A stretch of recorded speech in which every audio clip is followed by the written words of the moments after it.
Good morning.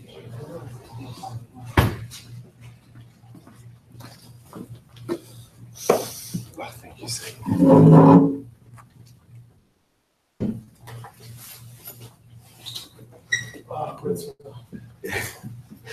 Everything is better with coffee.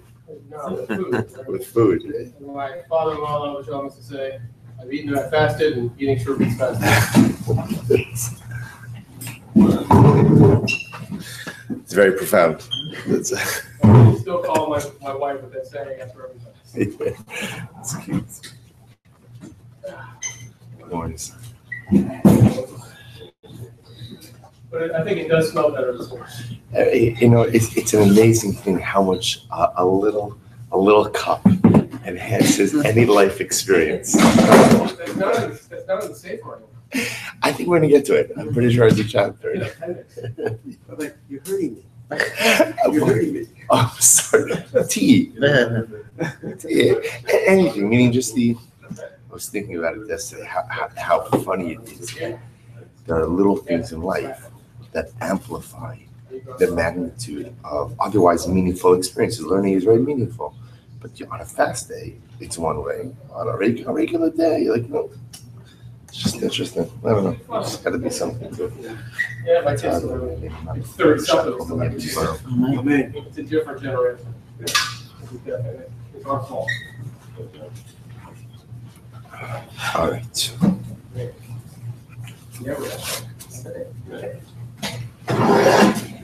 All right, we'll say good morning. Let's begin. So we're going to pick up bottom of page Kuf Ches, the section that begins Ein Yisurim Lelo Avon, which literally means there is no suffering without sin. Now, the way we're actually going to translate this section is not as much there's no suffering without sin, but there's no suffering without cause. No suffering without cause. That's what Chazal were trying to say, because we know, for example, people do suffer even though they haven't committed sins. But what Chazal are trying to teach us is there's no such thing as suffering without a purpose, suffering without a cause. Yes, sometimes suffering could be punishment. That's certainly possible. But there are many other times, as we will discuss, that suffering is not about punishment, but rather suffering is there as a catalyst to bring about change or bring about awakening. So he goes on, Al Yisod Shen Yisurim Below Avon. Concept that there is no suffering without sin. It's actually a very profound statement. Regarding this concept of there is no suffering without cause, or there is no suffering without sin, without iniquity, this principle is literally the foundation for all of our emunah, all of our belief, the entirety of Yiddishkeit, of Yadus, of Judaism, and the entire world. In other words, it's pretty important. It's pretty important. Now, so you're going to see, in general, I always whenever you see people make absolute statements, you always have to think twice. There are very few things in this world that are absolute. But what he's saying over here, as you're going to see, this is absolutely true, because this concept really frames our relationship with HaKadosh Baruch Hu. Ramban writes, "Ein la'adam l'chelik b'toras Moshe Rabbeinu." A person does not have a portion in the Torah of Moshe Rabbeinu. Ad shena'amin b'chol devareinu u'mikrenu shekulam nisim. Until a person realizes that all of his actions, right? B'chol devareinu u'mikrenu shekulam nisim. Everything is miraculous. What does that mean? Ve'im b'hem teva u'minhago shel olam. The Ramban says that it is important for a person to know there is no such thing as nature. We call nature our regularly occurring events. But just because they're regularly occurring does not in any way take away from the fact that they are objectively miraculous. Bein berabim, bein biyachid, ele miyasa mitzvos yatzlichos charo. Rather, the Ramban says a person has to believe that the world runs on a system. If a person does mitzvos, then ultimately again yatzlichos charo. He'll be successful and quote unquote rewarded. Ve'im ya'avar aleim. If a person, God forbid, violates the mitzvos, commits averos, yachri senu onshom. There's a cause and effect. There's a cause and effect. Every action has a repercussion. Every action has a reaction. Again, whether that reaction is felt here, whether that reaction is felt in the Olam HaEmes, the idea that the Ramban says is that the world runs on a very simple principle. Nothing is natural. Everything is orchestrated by HaKadosh Baruch Hu, and the universe is predicated on a system of action and reaction. He goes on, he says, Hakol b'gzeras alyon. Perish hadvar memilim pshutos. So it says in the Chaber, if you want to explain this in simple words, sherak mi shachayes emunah, that only if a person lives emunah. This is an incredible yesod. Only if a person lives emunah. So what does that mean? It's easy to intellectually possess emunah. It's easy to believe, quote unquote, in emunah. But the goal, of course, is to live a life of emunah. To live a life in which my emunah is reflected. How does that come out? That a person realizes living with emunah, living a life of emunah, ultimately means that a person recognizes that all of the events of his life are framed by HaKadosh Baruch Hu, are choreographed by HaKadosh Baruch Hu. But again, here's the fact, we all believe that everything that happens is from God. But here's the chap, lefi ma'asav, that the things that happen to me in life are somehow a reflection of the life that I'm living, of the things I'm doing. In other words, that there is an absolute correlation between the things that I do and the life that I lead and the events that occur. There is a correlation between those two concepts. They're interconnected. I will say, now, understand, well, okay. Therefore, I will say, what that means is the following. When things, quote unquote, go bad, when things don't go according to plan, when things go in a painful direction, I have to recognize that some way, somehow, that is tied in to the events of my life. That's tied in some way to the way that I'm living. We'll say only if a person believes not only that the events in my life are from HaKadosh Baruch Hu, but the events, that which occurs to me is reflective of the type of person I am and the type of life that I'm living. Ultimately, again, only then does a person have true emunah. Only then is a person living a life of emunah. We'll say, now you understand, of course, this is going to be a difficult concept to absorb because what do you do with the concept of tzaddik v'ralo? Meaning bad things happen to good people. And that's why, again, I want to be clear, that's why the concept of ein yisurin lo avon, what I believe what Chazal tried to teach us is not that it means if you suffer, you've sinned, but rather what it means is there's no such thing as suffering that's random.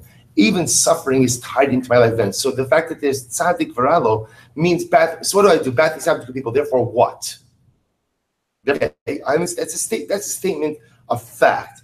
Bad things happen to good people, and therefore, so what it means just is like this: is it an onesh? No. But are those events that befall the tzaddikim somehow tied in to the way that tzaddikim are living, to the events of their lives? Absolutely, yes. So this is the complicated, theological puzzle that we're going to have to untangle, because we're very used to cause and effect, meaning I get a divine lollipop. Right? I do something bad, I get a patch. That is there's an infantile understanding of Yiddishkeit. You can flip it a little bit. You can say that something bad's happening. It could be because you sin, But the fact that you sin doesn't mean there's something bad that's happening to you now. That's the tzaddik faralo. Right, but I would take it even further. I mean, the concept of tzaddik faralo is that sometimes bad things happen not as an onesh, not as an onesh. I think what the mechaber we're going to learn is it's a result. Result doesn't always mean onesh. Result doesn't always mean I've done something bad, therefore I'm getting punished. Because that like tit for tat relationship with HaKadosh Baruch Hu is often a carryover from our childhood, right? Remember again, the way we often learn certain things in life is much more, I guess, I don't know, I'll use like through like a Pavlovian type of response. Right? A child knows, or I mean, probably no one does this anymore today, but at least when I was a child in the shtetl, right? So how did you learn not to run across the street? Because you did it once and you got a patch.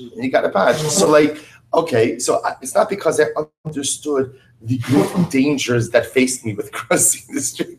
So I didn't get patched. So because that's often our relationship with authority, our parents, so we often carry that over into our relationship with HaKadosh Baruch Hu as well. And unfortunately, often in life, we don't grow out of that, and that stays with us. We're growing out of it now. Top of page Koftes. Adam Sha'omer, Shumamin Bashkacha Pratis, Aval Ina Toles Yisurav, Afilu Hakana Bioser, Bekashi Ishlav. And so also a person who says that he believes in Hashgacha Pratis, I believe in divine providence, but when I suffer, or when we say suffer, by the way, we'll say suffering means a whole variety of things. It doesn't just mean that a person is stricken with illness. A person has problems with parnas. A person has problems with shalom bayis. I get stuck in traffic and I'm late for a major meeting.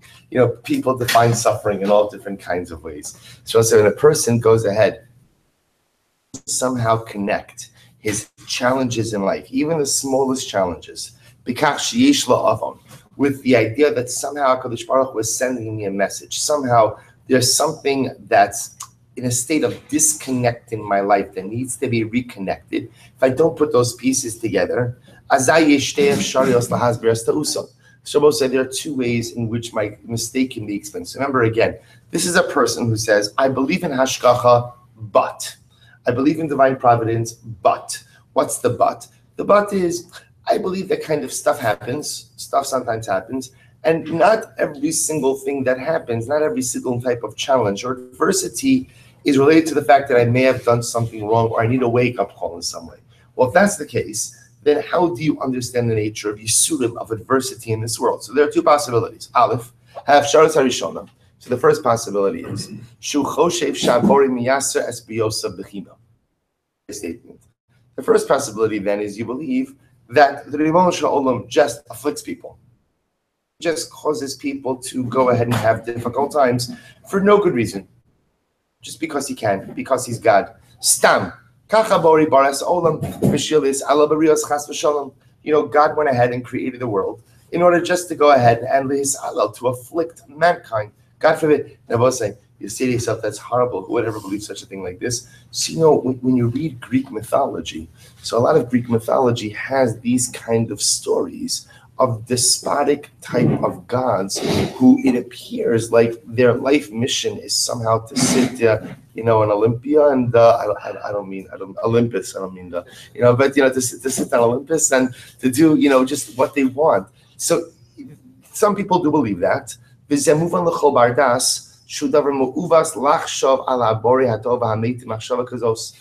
bardas knows. Think about HaKadosh Baruch Hu in that way. The Ribono Shel Olam is the ultimate total native. He is good and wants to bestow good upon us. Amar David HaMelech alav shalom, Tzadik Hashem b'chol derachav, v'chasid b'chol ma'asav. The Ribono Shel Olam is righteous in all of his ways and is pious in all of his deeds. V'chein lahagid ki yashar Hashem suri v'lav lasavo.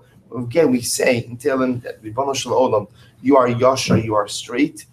Excuse me, with love, there is no avla in you. Even the things we don't understand, we believe there's no avla. Hare sh'af hayitzurim hashvalim biyoser osmakol b'shvil hativ ematzatzoim shalahem haytachin lachshav alabori shu yoser garua mehem v'misachzer lebriosov. So could it be that a person would ever think that the Ribono Shel Olam is just simply cruel or indifferent? Baruch Hu would think that the emotion was mitzachzer, muvan sh'adam shechash kach, and munasa peguma va'akum bios. So we'll say again, if a person quote unquote believes in hashgacha but doesn't believe in the connection between adversity and sin, or adversity and some type of life disrepair, so that there's something lacking. See, either A, they think that HaKadosh Baruch Hu just punishes for the sake of punishing, just visits adversity for the sake of visiting adversity, which of course is a horrible thing to believe. Or B's, we'll read one more paragraph. Or maybe a person doesn't really believe in hashgacha, kafishu toin, o ella tola asisura v'teva obamikra.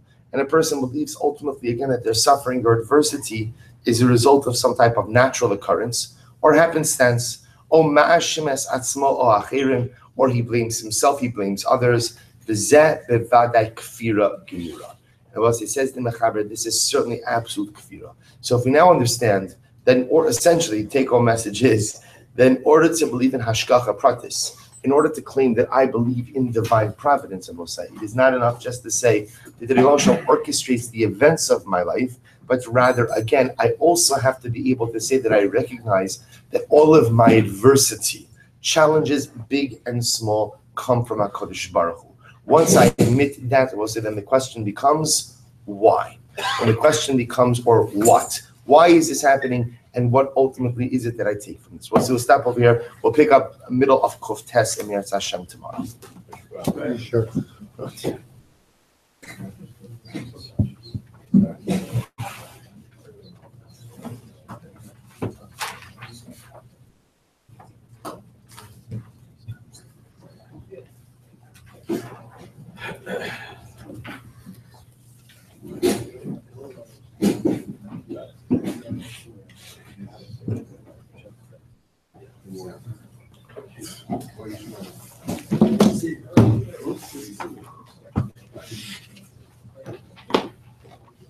All right.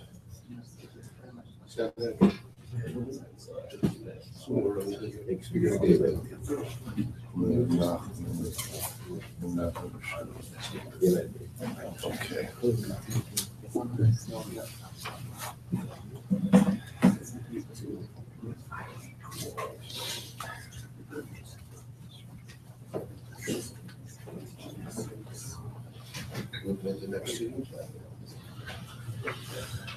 All right, we'll say good morning. Let's begin. Our shir this morning is dedicated by Larry Ziffer in memory of his beloved father, Pinchas ben Yosef Elimelech Zichron Livrach. We hope that as the family observes the Shloshim, ben Yosef Elimelech Shav and Aliyah, and the family in Chava. So let's begin. Let's continue. Today's daf is Kuf Ayin Aleph, coming towards the end. It's hard to believe that we're almost finished with Bava Basra. But the Gemara says the following. Remember, we were dealing yesterday with a truly riveting Mishnah. I know I say that often, but yesterday, now I really mean it. So a truly riveting Mishnah about somebody who paid off part of their debt.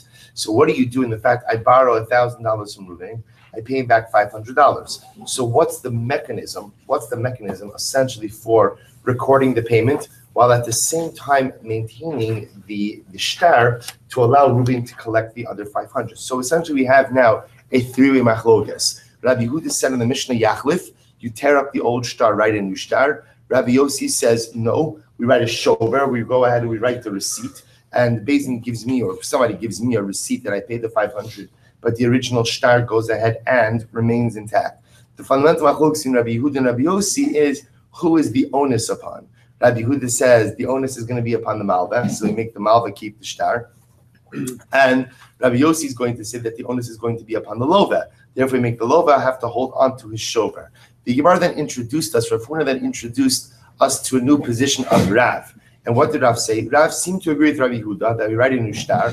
However, whereas Rabbi Yehuda said that it is Eidim who have the power to draft a new shtar. So Rav said Eidim do not have the power to draft a new shtar. Rather, only Eidim have the ability to draft a new shtar. Beis Din, thank you. So Rabbi Yehuda said Eidim have the ability to draft a new shtar. Rav said only Beis Din has the ability to draft a new shtar. So we'll say, so that's where we left off with picking up Mamish, top of Kuf Ayin Aleph Amud Aleph. Bishlama Beidina, Almi Lafuke Mamona. So I understand now the Gemara is going ahead and position. So I understand that Beis Din has the power to go ahead and literally alim, they're strong enough to go ahead and take money. But Eidim who already went ahead and carried out their edus, do they have the ability, or their shlichus? Do they have the ability to go ahead and write a new shtar? Now, what's happening over here? Take a look at the Rashbam. Bishlama Beidina mekarin umachlifin achar v'kosvin oso mizman rishon litrof shalokidim mizman rishon. Deminadin lo olim shtar lemitrof elamiyom shenechta ve'ilach alimi umafki mamona tehefker Beis Din hefker kedinaf kalam me'ila nachal. So, let's listen to this. The Gemara is raising a very interesting point. When, let's say, I go ahead, I borrowed $1,000 from Ruvain, I will call it on Rosh Chodesh Sivan. Now comes Shavas Tammuz, I go ahead and I pay him back. So I pay him back $500, I owe him another $500. We'll say, so the idea, the ability to tear up the shtar and write a new shtar using the old date, we'll say, is a very novel idea. Because in essence, if I'm writing a new shtar, really, if you're going to write a new shtar, you have to date it as of when? The ability to go ahead and date the shtar back to the time of the original transaction, when I'm really creating a brand new shtar, is an incredibly novel idea that regular people can't do.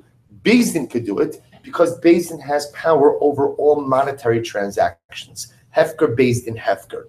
Therefore, again, Beis Din has the ability to tear up a shtar, write a new shtar, but yet use the old date. But witnesses, once witnesses have performed their shlichus with that original shtar, witnesses only have the ability. Now, witnesses can write in a shtar. They can actually write in a shtar that says, I owe Reuven $500. But what's going to be the date in that shtar? The date in that shtar is going to be today. They would not have the legal right, says the Gemara, or says Rav, to go ahead and predate it. Look at the Rashbam. And that's the first of the short lines.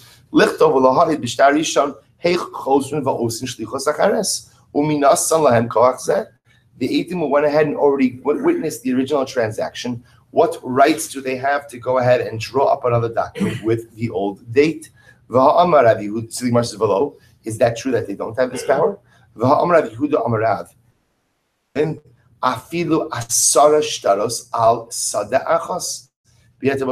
learn? That Eidim have the power to write even up to 10 shtaros on one field.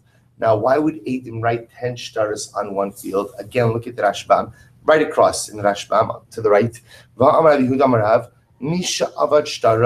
We'll say a very simple case. I have a field, I lost my shtar. So the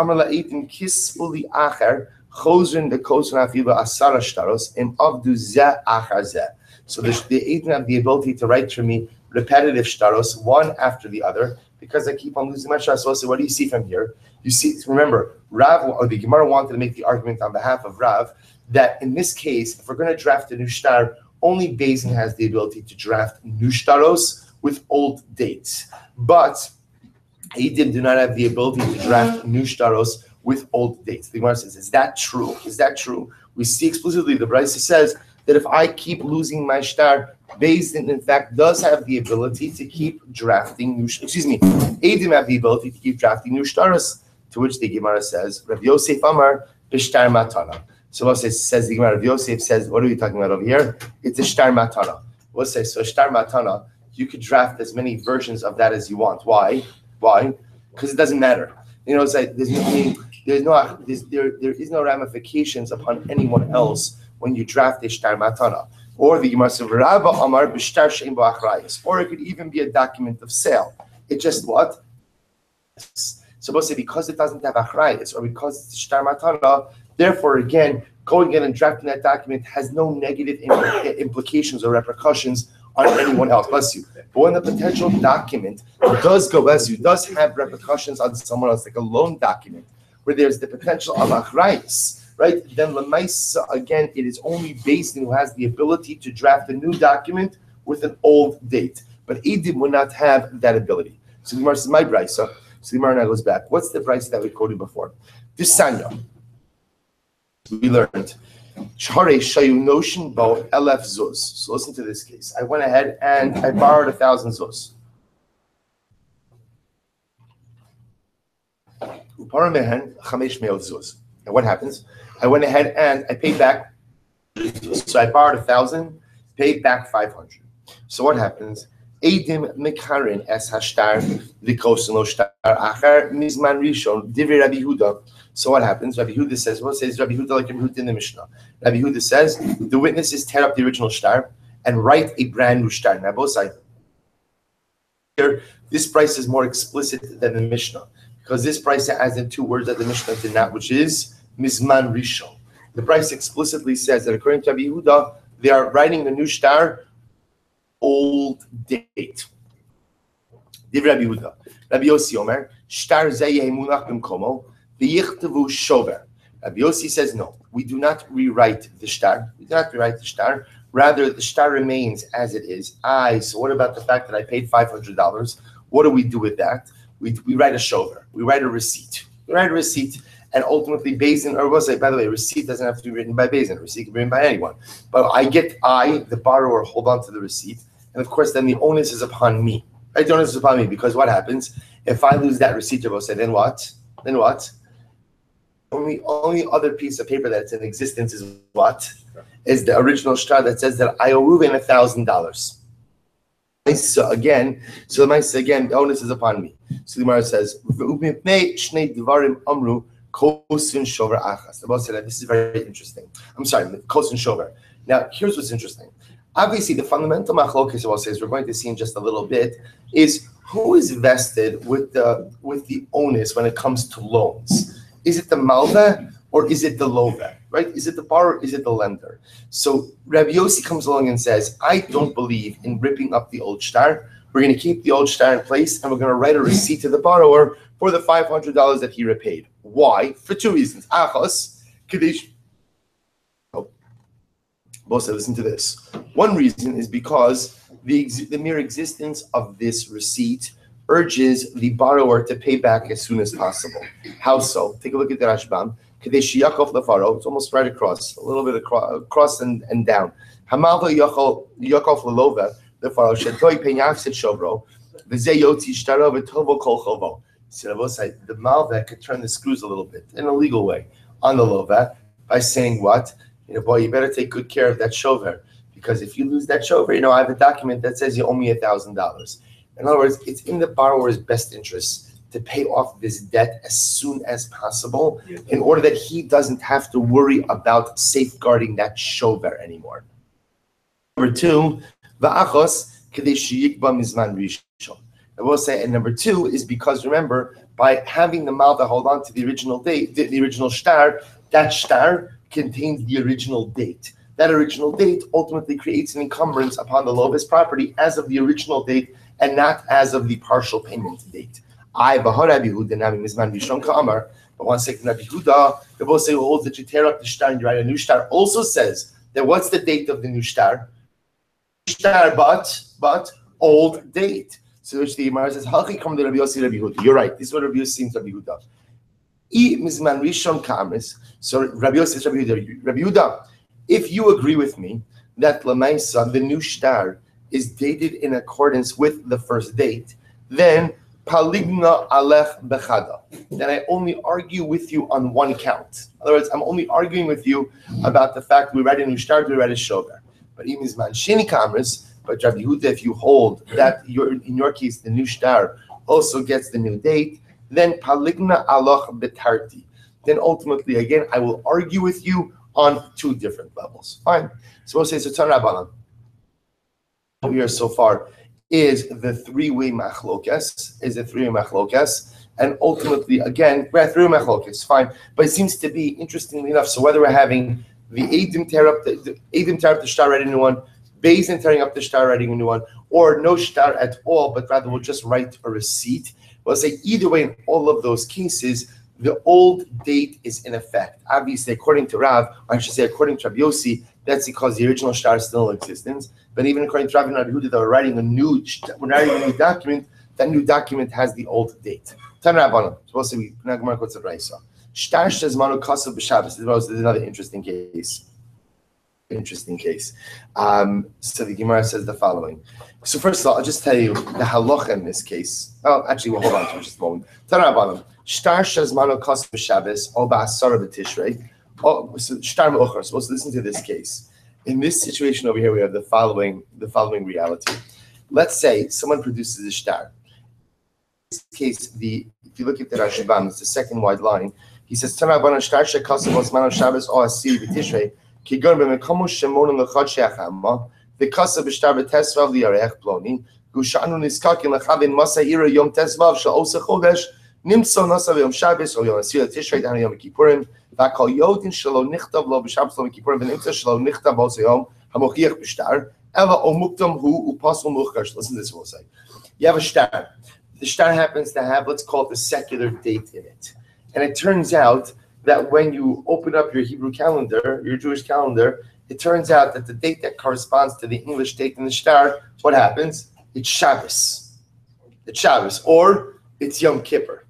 Now we make the automatic assumption that what? That Lamaisa Jews are not writing shtaros on Shabbos or on Yom Kippur. So there are one or two possibilities. Either what? This is a shtar mukdam, or it's a shtar mu'ucher, or it's a post-dated shtar. In other words, one thing is clear, which is the date recorded in the shtar is not the actual date. Rather, it was either predated or post-dated. Now, what does this matter? So the Gemara says, now remember, we've learned this before already.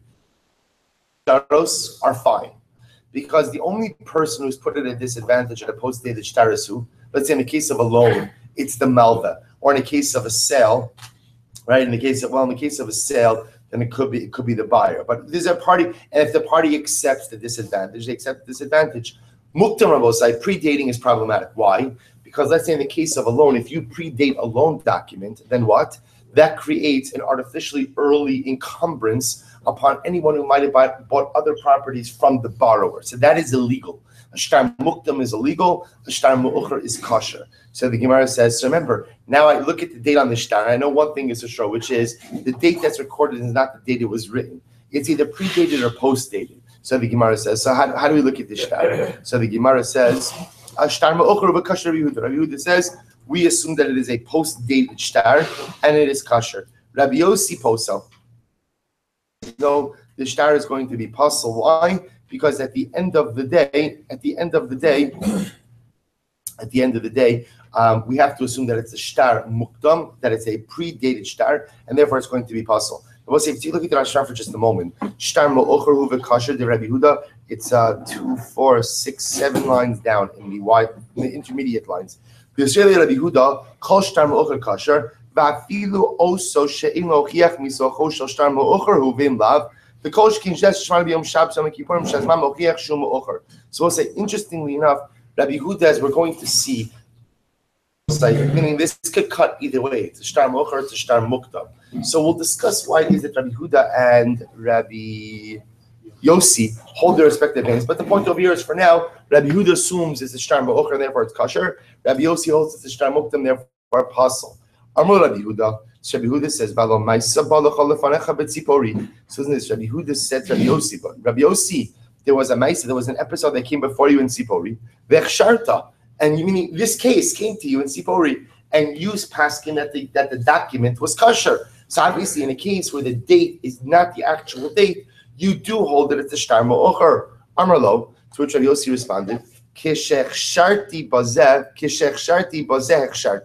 when I was machshir that document, it was like this kind of case. I will say, what does that mean? If you look in the Rashba on both sides, it's 2, 4, 6, 7 lines up from the bottom. He says, "Amar kichsharti bazeh shekasa zmana b'Shabbos and Kippurim hichsharti shemisocho mochiach shelo nichtav bizmano shari ein yisrael kosin shtaros b'Shabbos Yom Kippurim v'akol yavinu shehu mo'ocher v'lo nafik minei churba kidol kamon aval b'mo'ocher ba'almo shezmano kasa b'yom ro'i l'chsiva v'lo yivadeh mo'ocher hu imla b'hu palgina alach o pasino v'tam l'kamon." So listen to this. Rabbi Yossi says, I agree with you that when a shtar has a date in it that clearly is not the date the shtar was in. Also, remember again, there's a beautiful assumption that the Gemara is operating on over here, which is that Jews don't write shtaros on Shabbos and Yom Kippur. So it's a beautiful, beautiful assumption that the Gemara is making. Rabbi Yossi says, when there is a shtar when there is a date in the document that is clearly not the date that the shtar was in, Rabbi Yossi will agree. I agree with you. Then in that case, you could hold that the shtar is a shtar mo'ocher. But let's say there's a regular date in the shtar. There's a regular date in the shtar. And we know that that's not the date the shtar was written. In that case, where we don't know if it's a mu'ucher or if it's a muktam, in that case, Rabbi Yossi says that's when I'll say that the shtar is false. So we'll see here that the distinction Rabbi Yossi is making, when the date in the shtar is for sure, the shtar could not have been written on that date. Rabbi Yossi says in that case, we'll treat the shtar like a shtar muktam and it'll be kosher. But ultimately, again, when the date is, shtar mu'ucher, and it'll be kosher. When the date, however, again, is a date on which a shtar could have been written, but again, we're just pretty sure the shtar was not written on that date, then we'll be machmer, we'll treat it like a shtar muktam, and ultimately the shtar will be possible. So the Gemara says, V'harabi Yehuda, nami bazeh kamar. So we'll say, Rabbi Yossi says, I'm only machshir in this kind of case. Rabbi Yehuda says, okay, I'm also machshir in this case. Meaning this is the case we're talking about, where the date in the shtar, Rabbi Yossi, is a date upon which the shtar could not have been written. So we'll say it appears that Rabbi Yehuda and Rabbi Yossi are actually saying the same exact thing, which is in that kind of case, where the shtar turns out to be dated on Shabbos, on Yom Kippur, everyone will agree that it's treated like a shtar mu'ucher, a post-dated shtar will be kosher.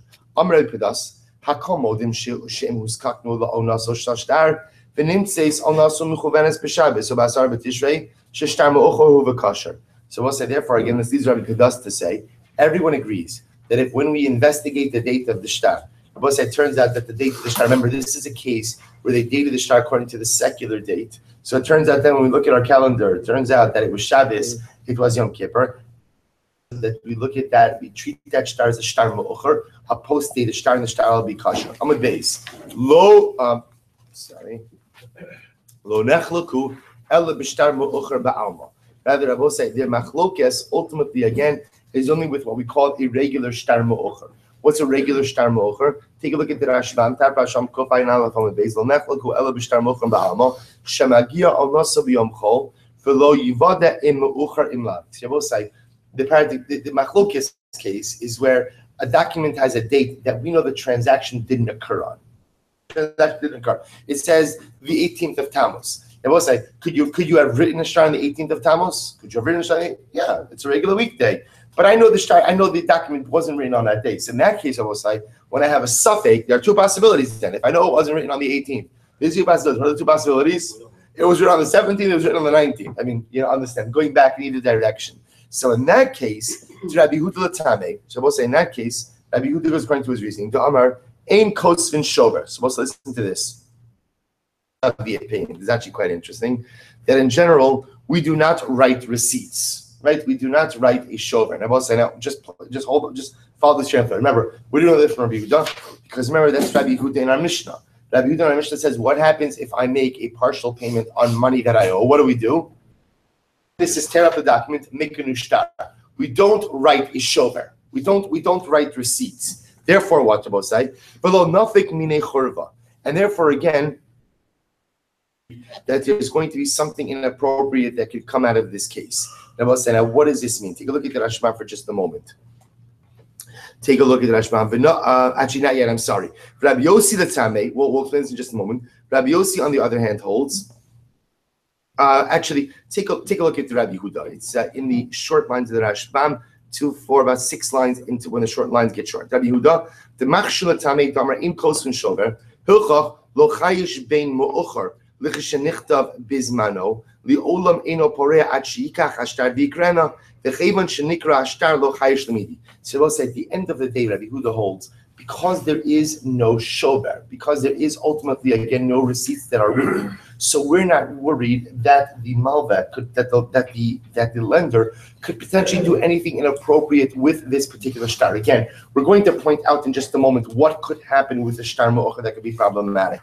So the Gemara says, Rabbi Yossi holds damar kosin shover. Rabbi Yossi holds that we do write receipts because also remember again, Rabbi Yossi holds again. Let's go back to the Mishnah. Then what happens? I make partial payment on my loan of $1,000. What happens? So the malveh gives me a receipt for a $500 payment, and therefore v'nafik minei churva. And I will say again, it's now the very dramatic lashon over here, some type of catastrophe, right? The churban could occur as a result of this. I will say we'll see this in just a moment. What's going to happen?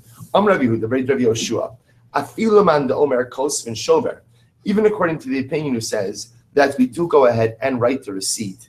Hani mili apalgo. Let's say we only write receipts for what? For partial payments. In other words, that what does that mean? that if I pay up my debt, if I'm the lova, and I plan on paying up the debt, well, so the only way I'm paying up the debt is how? Is if Lamaisa, the Malva gives me back the shtar, right? If the Malva does not give me back the shtar, then I am not going ahead and repaying that debt, which makes sense. That's my right. My right is to not repay until you give me back the note. Because if you don't give me back the note, then Lamaisa, again, there's the fear, there's the concern that you may try to collect again. So even according to the Mandan, says Rabbi Huda, even according to you, says that you do write receipts. That's only for partial payment. Avala kule lo. But ultimately, again, if I'm going to repay the entire debt, I want the note itself back, shtar back. So the Gemara says, "Veloi." This is totally true. Afilu akule kasvinon. It's not true. But say sometimes we will even write a full receipt, or I should say, a receipt for full payment. Ki had Rabbi Yitzchak bar Yosef. You must listen to this case. Like there was Rabbi Yitzchak bar Yosef. Hava masik bezuze Rabbi Abba. So also Rabbi Yitzchak bar Yosef lent money to Rabbi Abba. Fine. Also lekamei Rabbi Chanina bar Papi. So they brought this case. They came before Rabbi Chanina bar Papi. Amralei havli zuzei. So what happens? So Rabbi Yitzchak said to Rabbi Abba, "Give me my money." To which Rabbi Abba responded, "No problem." Amralei havli shtari v'shakal. Rabbi Abba said, "No problem. Give me the note. Money. Give me the document. I'm only paying you once you return the loan document to me, because again, it's not that I don't trust you, but right? I trust you, of course, Rabbi Yitzchak, but give me back the document because I don't want to create the possibility that you're going to collect again." Amrlei. So what does Rabbi Yitzchak say? Listen, I don't want to tell you, I lost the document. But I'll tell you what I will do. Echtov lecha tavra. In other words, I'll write you a document that says you pay the debt, and I hereby release you from all future claims.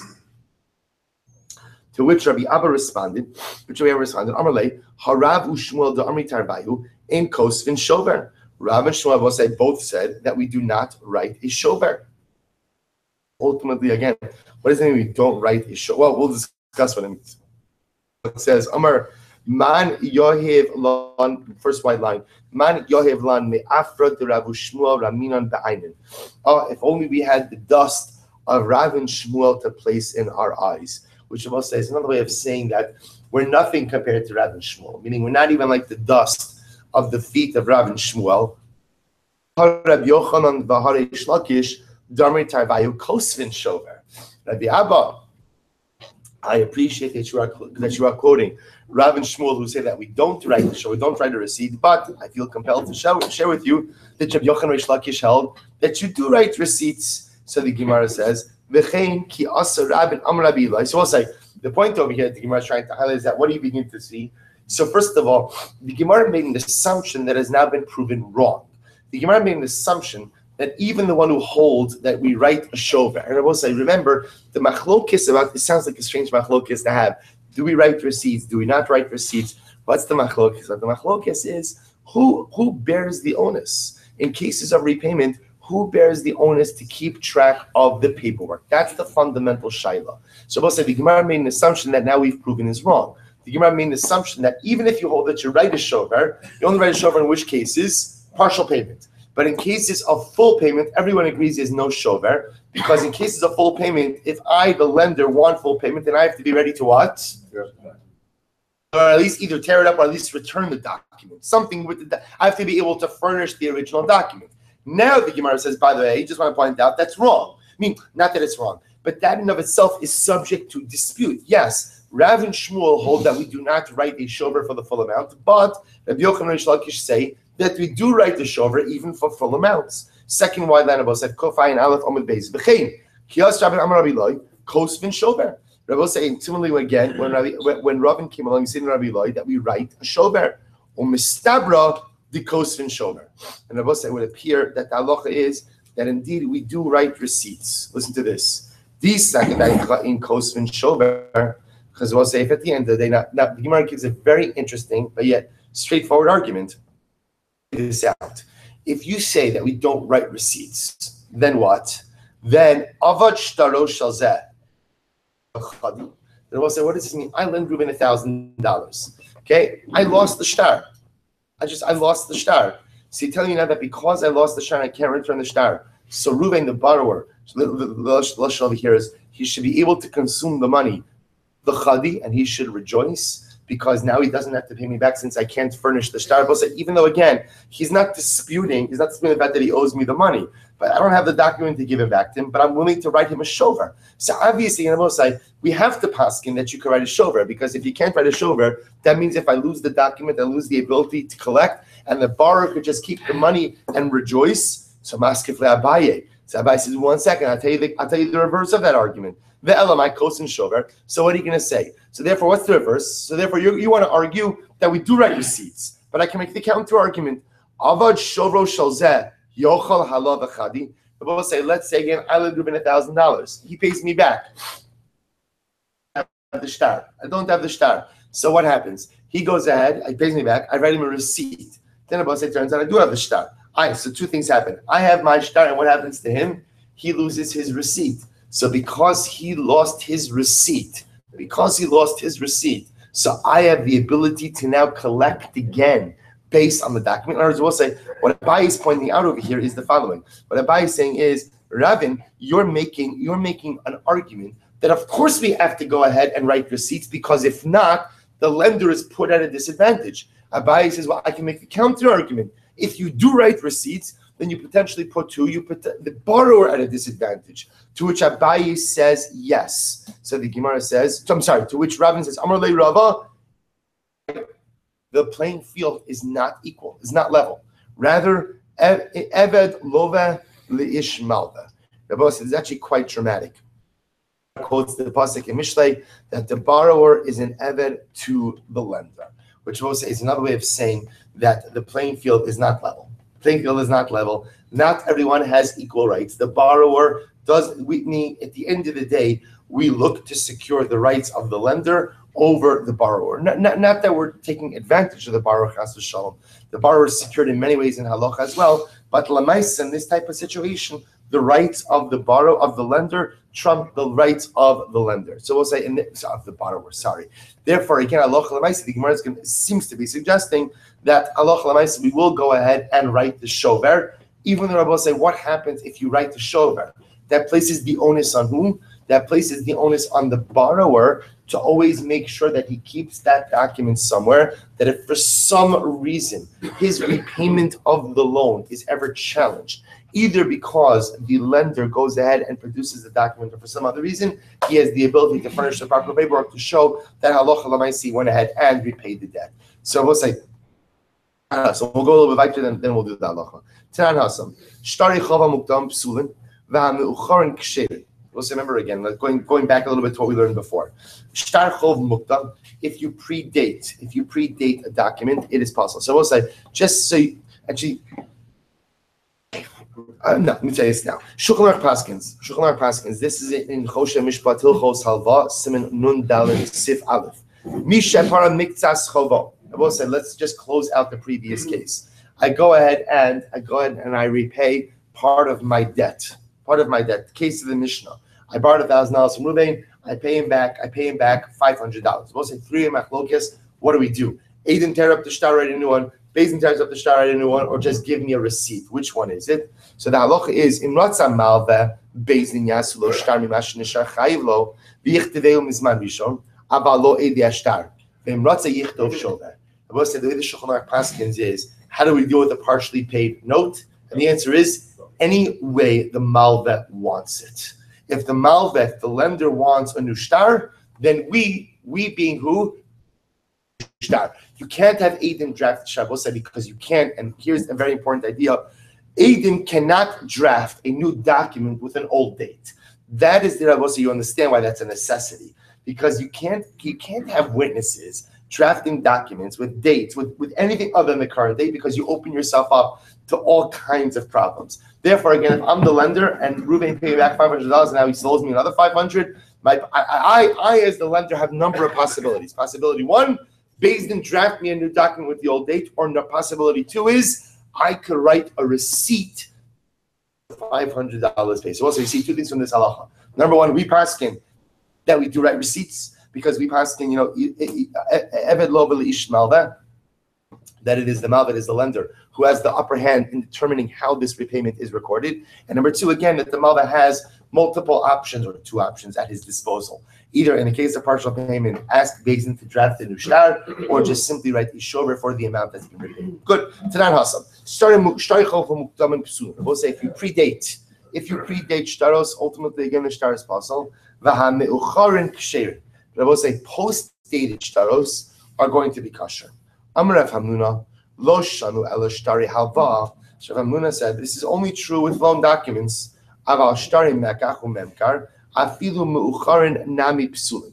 But I will say, so when do we say that a shtar meuchar, that a post-dated document is going to be kosher? That's only by loan documents, because most of it makes sense, right? Let's say I'm lending Ruvain money, and I decide for whatever the reason that I'm willing to post-date the document. They're both say, who is the only person who's put at a disadvantage with a post-dated document?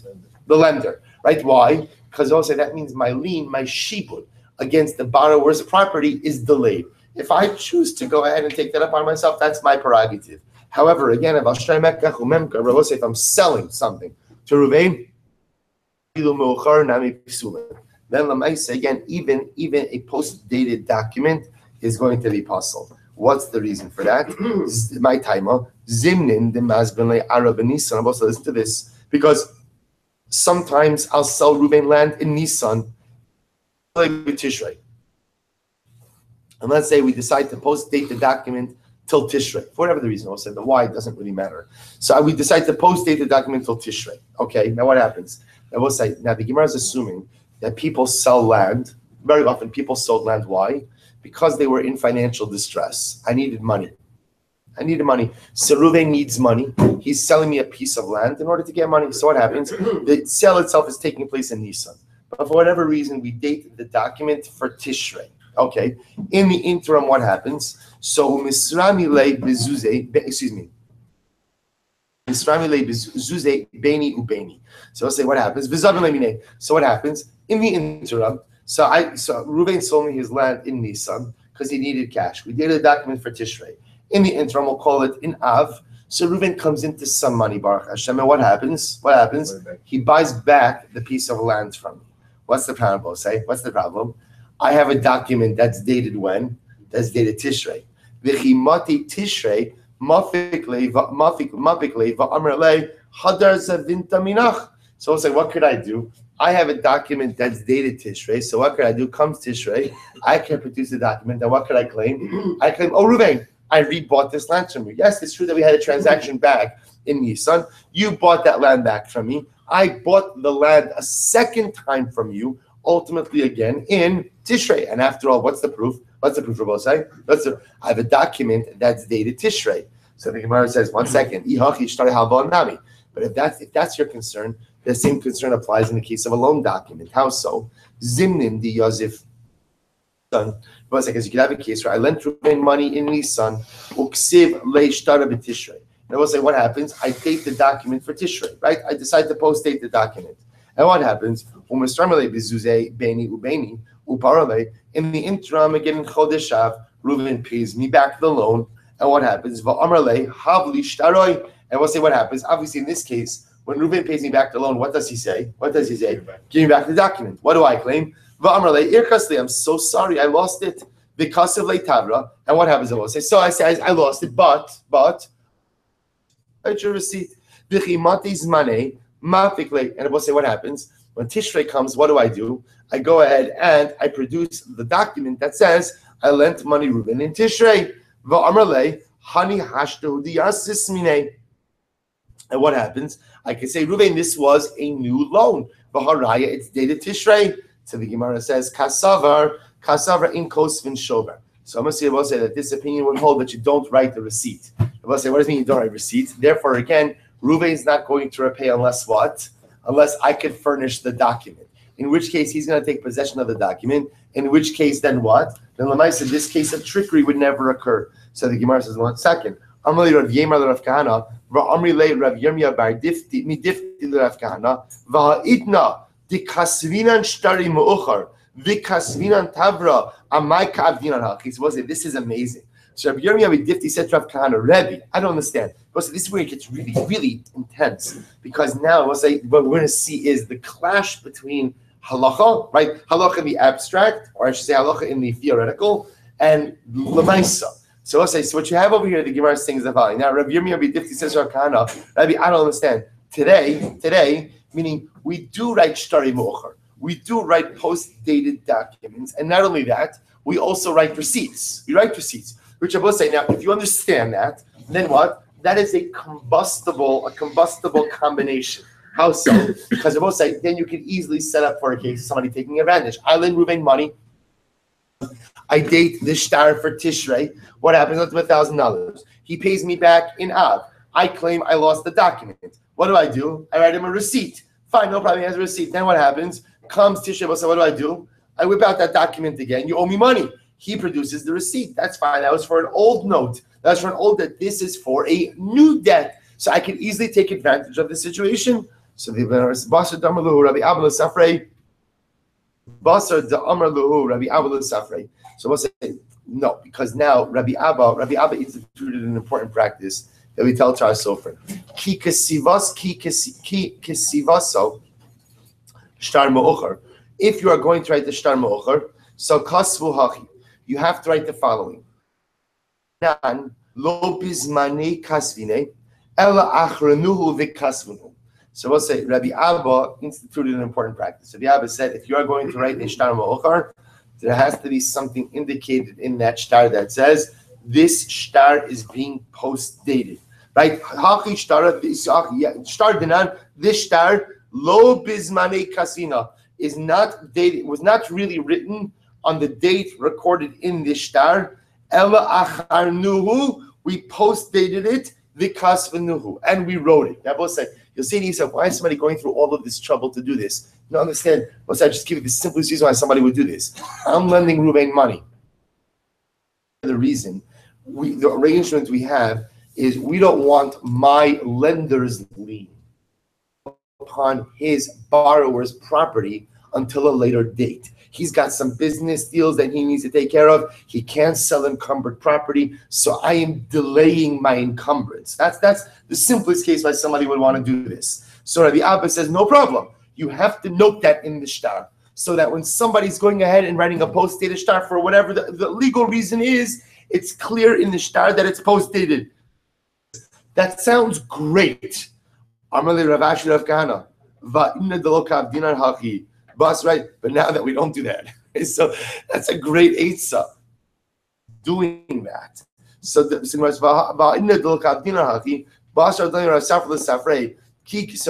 now that we don't do this, so how do we safeguard against illegal uses of a post-dated shtar? So the Gemara says, "Ba'asar damli Rav Safra l'Safrei ki kisivasu hanitavrei zmana d'shtara kasovu ilo ksovu stama d'chol imas denafek l'raya." So let's listen to this. So now that we don't do this, in other words, now that they weren't taking the advice of Rabbi Abba, or I should say Rav Safra, writing this from the shtar me'ocher. So how do we protect the borrower against being taken advantage of?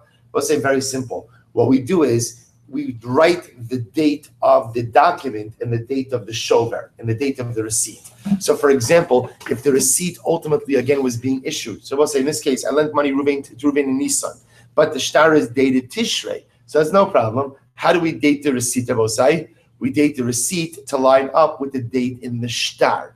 This way, again, the receipt is also dated Tishrei. Therefore, again, if I try to go ahead and pull out that document to go ahead and come against Reuven and Tishrei, he has a receipt that ultimately is able to offset the date, the shtar. Or the other possibility says, what do? We write Reuven and Shover without what?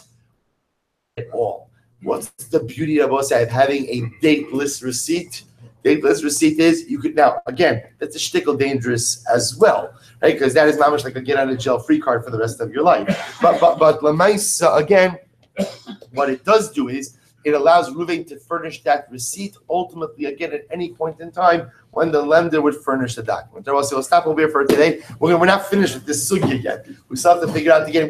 What we've established is shtar muktam, predated document puzzle, shtar mu'uchar kosher. But yet now we're clearly seeing the the ways in which a person can take advantage of Sham Ochar, and we're trying to examine the ways in which the halacha protects the individual against those potential treacheries.